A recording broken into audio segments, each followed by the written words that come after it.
Hello internationalites. In this video we are going to talk about which is the worst intake and which is the best intake in Canada for international students, and what are the advantages and disadvantages of various intakes.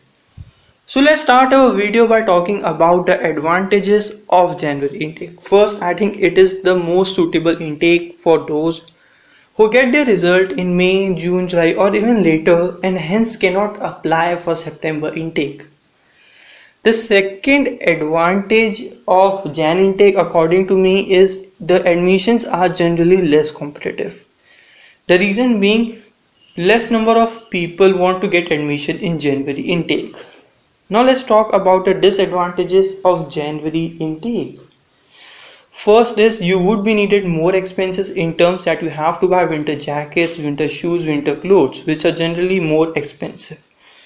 Now let's move on to the point 2, that there's no part-time jobs available at that time, and third, it is the worst weather to be in Canada. Now let's talk about the advantages of May intake. First, the weather condition is way better as compared to January intake. Secondly, less expenses are needed. And third, part-time jobs are available during May intake. Now let's talk about the disadvantages.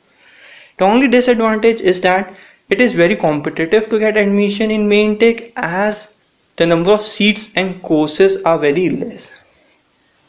Now let's talk about the advantages or pros of September intake. First, it is the best weather to be in Canada. Secondly, no extra expenses are needed.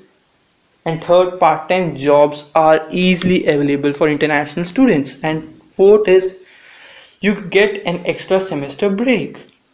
Now let's talk about the cons of September intake. The only con is that as the number of applications are very high, so you are expected to have good percentage. So guys, according to me, the best intake in Canada is September. Reason being is jobs, that is part-time jobs, are available for international students. Secondly, it is spring season, it is the best weather to be in Canada.